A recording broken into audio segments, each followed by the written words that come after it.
It has two positions, off or on, black or red. It's like a door. It's either closed or open. Doors are like that, and so are switches. Now, here are 4 switches. To get this door to open, they have to be in the right position. You can think of the position of the switches like being information. Information you need to get the door to open. Now, here are 8 switches. That would be a lot of information, but I know the combo. Now, see, even though it's a lot of information, each switch is still either black or red, either off or on. And this is how computers work. See, humans invented computers to move and store information with switches. Take a look at this. It's our computer simulation switchboard of science. It has a whole bunch of switches. And each switch controls one of these lights. Now, switches can carry information like 1 if by land, 2 if by sea, or this means nobody's coming. Anyway, the more switches we have, the more information we can move around. Like this would be the letter A. A. See? Now the information got sent from these switches over to these lights. Computers not only move information around, they can store it. If I throw this switch, the A is gone, but the information is still there in the switches. Now, the computers that you and I use every day have billions of switches. How many? Billions of switches. How many? Billions of switches. Okay. And they're too small to see with just your eye. They're electronic, but they work something like this. They use switches to store information and move it. Not bad, eh? A. I mean, not bad. This switch. Here they are plugging cables and setting switches according to written instructions. This switch. Several people are doing both numerical setup and control programming on the computing units. To program, one plugged in cables and set switches.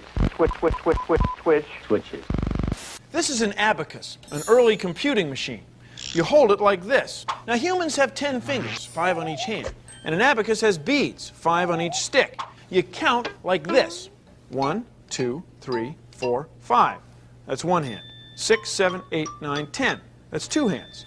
Now, to get to a number bigger than 10, You need a third hand. you have to add another stick. 10, 11, 12, 13, 14, 15, and so on. Now, there's nothing in a computer that can count to 10 the way you can with your hands. Computers have switches, and each switch can only count to 1. Each switch is either 0 or 1. 0 or 1. Then to count to a number bigger than 1, we have to go to another stick. This one is 0 or 2. Then to count, we go 2 plus 1 is 3. 0 or 4. 4 plus 1 is 5. 6, 7, then 8. With enough switches, billions of switches. Huh? Billions of switches. Okay. Billions of switches. Careful. You can count into the billions. Billions. See, it's just another way of counting. It's called binary. Binary means 2, like a bicycle has 2 wheels. Now, each piece of information that's either 0 or 1 is called a bit. So computers count with binary bits. Each switch is either 1 or 0. 0 or 1. On or off. Oh, I think I hurt my arm. Johnny wanted to hook up to the most powerful computer in the world. Unfortunately, his modem dialed the wrong number. Who could tell me what the capital of Ohio is? And that's why he became Johnny? Johnny Moronic. Coca-Cola, $1.99. 5 cans of corn niblets, 99 cents. Gum, 75 cents. Cotton balls, $1.99. Johnny Moronic. Hi, Mr. Vice President. What are you working on? Hi, Bill. Actually, I'm watching a lightning storm on Jupiter. Oh, there's no telescope or anything. You're just sitting in your office. Right? I'm using the power of the internet to access the World Wide Web on my laptop computer, where I can see the luminous electric discharge in Jupiter's atmosphere that produces lightning. God, There's so much here. It's so fast. It is, but as you know, the speed of any electrical signal is limited by the capacitance of its substrates. Yeah, you're right. Speed is always a constraint. But man, it just looks like you could do everything. Not quite everything. I am vice president. Huh. This computer is a form of hardware. It's a very powerful tool, but without software, it wouldn't be worth anything at all. See, software is a list of instructions that tells the computer how to run its millions of switches, like how to turn on and how to turn off. This videotape is another form of software. Without it, your VCR isn't worth anything. You need hardware, the VCR, and software, the tape, to make it work. What's on this film is software too. The projector is the hardware. You would see a blank screen if you ran the projector without the software. Lights, action.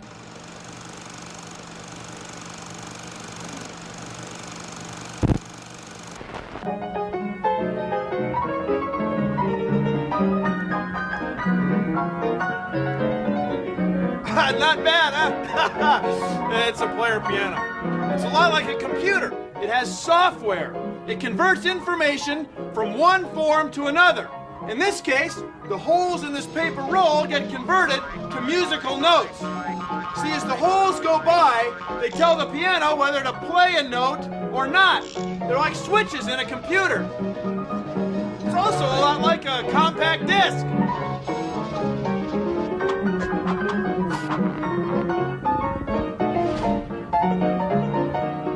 A CD stores information too, but instead of storing it on a paper tape with holes, stores it on a plastic disc with billions of pits. You can't see them without an electron microscope. And there's way more information here than what you need to control 88 keys and a couple of pedals. Now, a CD could control thousands of pianos at the same time. And it doesn't have to be a piano. We can play anything we want. Won't you come home, Bill Nye? Won't you come home? It's time to watch your show. It's time for lots of science. This is the time. Bill Nye, the science guy. Computers convert information from one form to another. Like these barcodes get converted into names and prices. Each dark bar is like a switch. The laser reads the bars and sends that pattern to the store's computer, which takes that message of light and dark spaces and matches it to a product and a price. Then the store's computer sends a new message to the cash register. Then a computer in the cash register converts that information back into names and prices. Now, the information about the price and any special the store might be having is stored in the computer, not on the package itself. And store managers can use this information to make sure they keep the right items in stock. How we doing there? $1 million.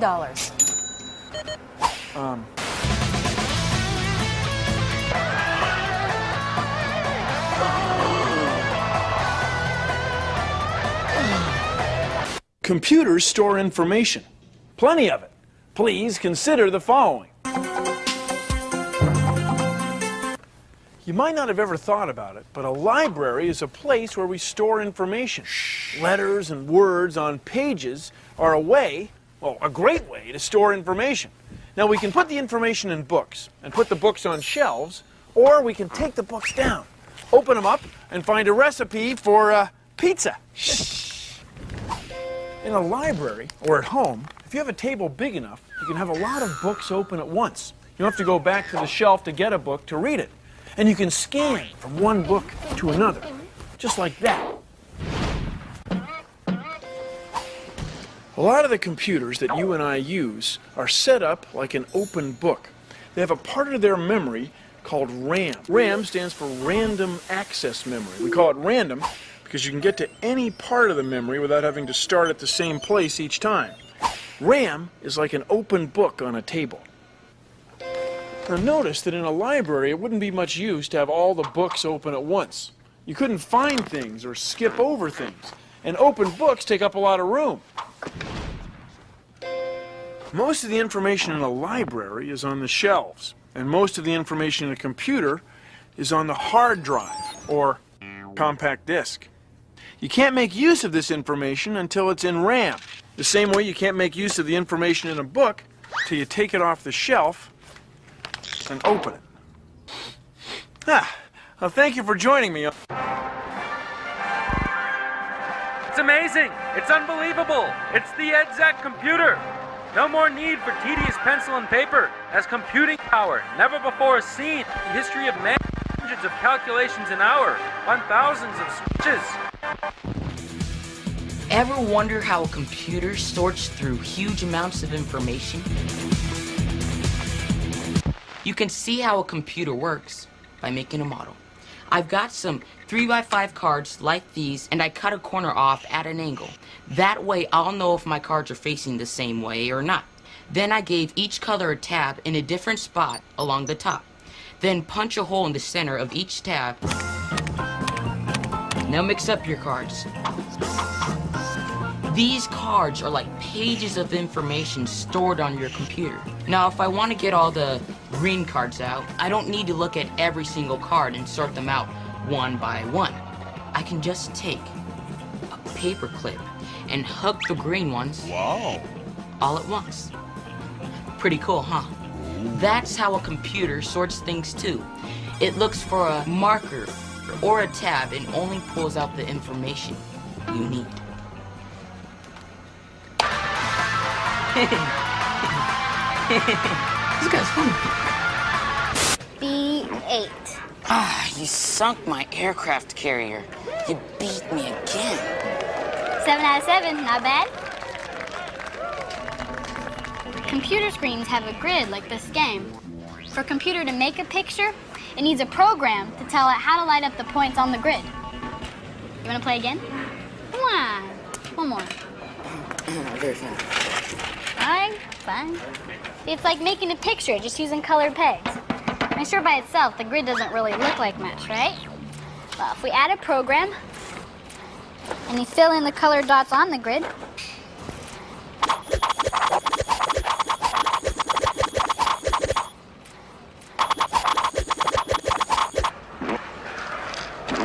see, and you make something cool. It's a flower. It's like a computer screen. Either the point is off or it's on. Computers make pictures the same way, by turning colored dots off and on a grid. Off and on, 0 and 1. One computer can be a powerful thing, but a whole bunch of computers hooked together can be even more useful and powerful. We often hook them together in what's called a network. A network is like a net, and the computers are like knots. Now notice that there are many different paths you can take to get from one computer, one knot in the net, to another. And they're all tied together at the same time. See, that's the key to a computer network. It's like being able to go from Atlanta to Los Angeles without always having to go through St. Louis. You could take a different route every time you made the trip.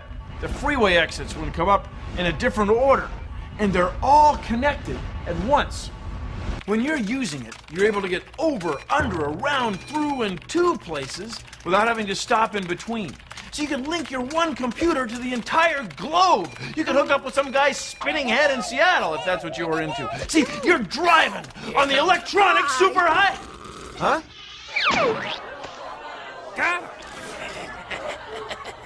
Networks are amazing. I mean, the realism that we're able to achieve now with all the circuits hooked together, it's like a virtual pie in the face.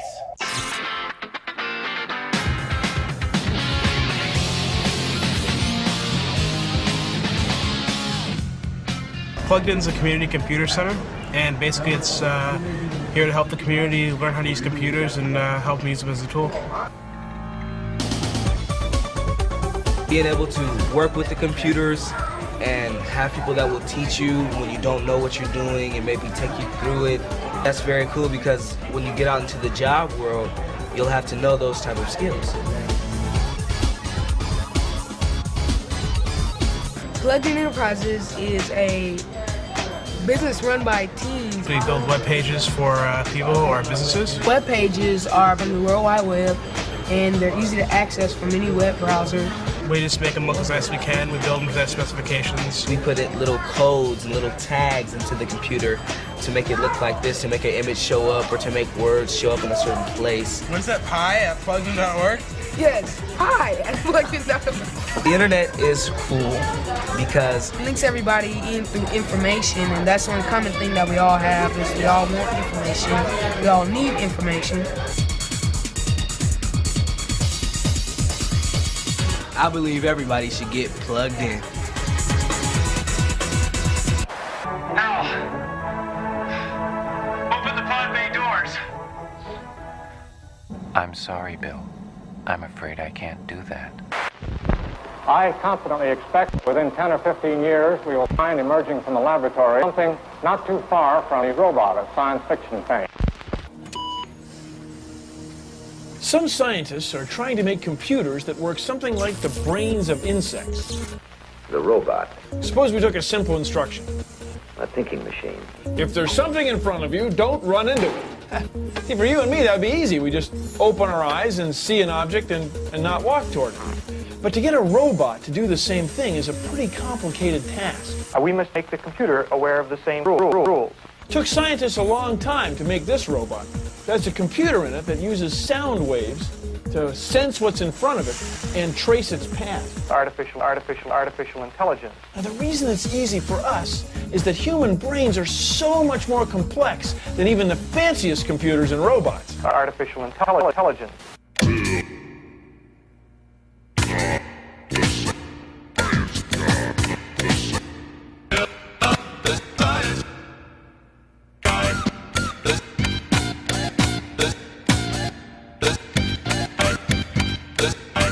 We had a lot of fun working on this program, but we're not just playing games. Computers! These planes are unstable. We couldn't fly them without computers. Computers make them maneuverable, so we can keep control no matter what's going on. Humans have figured out how much the plane weighs, how fast it's going, angle of attack is, how fast it might be turning, the density of the air, and everything to figure out how to maneuver the plane with just a little bit of thinking by the pilot. It's all done with computers. Woo! Woo! Yeah. Hey, not that bad.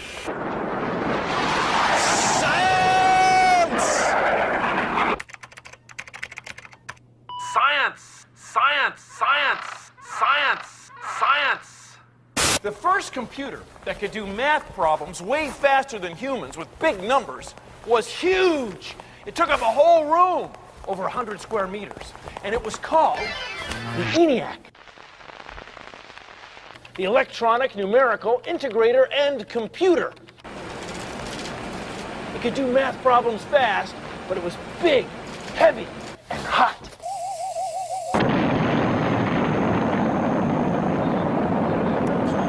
In the mid-1960s, the computer in this spacecraft was the most powerful computing machine possible for its size. It weighed about a 10,000th as much as the ENIAC, and it used about a 10,000th as much electricity. We made all those changes in just 15 years. This thing was about as powerful as a calculator is today. Not that bad, not that bad, not that bad. Right now in the lab, it's the mid-1990s, and a computer like this one is about a billion trillion times quicker, trillion times quicker than the very first electronic machines. Now, in a sense, all of our computers are like that. Computers like this one, or this. But in the future, computers will be smaller, cheaper, and faster. In the 21st century, they'll be even more a part of our lives than they are today. They'll be everywhere. Just watch. Ha ha! See that just 10001 10001 1011 11011 10101. No computers ought to know computers. Computers are just tools that convert information. You ought to know by now, 'cause they're all across the nation. Ought to know computers.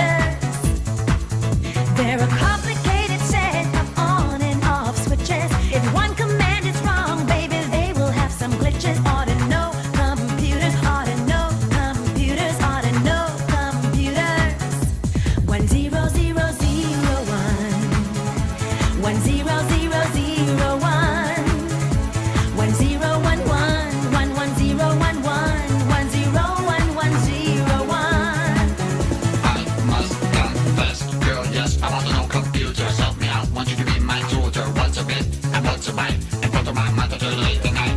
It's not just a calculator. Airplane system as navigators. You can be my troubleshooter. Oh yeah, I want to know computers. Well, that's our show. Thanks for drag and dropping by. If you'll excuse me, I've got some object-oriented search algorithms to debug. See ya!